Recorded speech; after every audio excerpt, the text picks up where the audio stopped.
Smart city વડોદરામાં અવિરત ભૂવાઓ પડી રહ્યા છે। પરિવાર 4 રસ્તાથી સોલેજ રોડ પર ડ્રેનેજ લાઇનમાં ભૂવો પડ્યો હતો। છેલ્લા 15 દિવસથી ભૂવો પડ્યો હોવા છતાં તંત્રને કામગીરી કરવા માટે આળસ આવે છે। 15 ફૂટ લાંબો અને પહોળા ભૂવાને પગલે વાહન ચાલકો ત્રાહિમામ પોકારી ઉઠ્યા છે।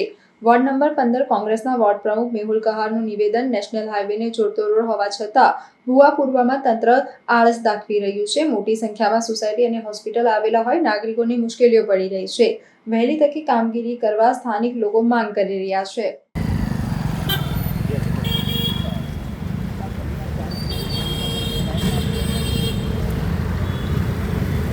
પહેલાં તો 4-5 મહિના પહેલાં જ કામ પતી છે। Drainage line okay okay okay sir okay.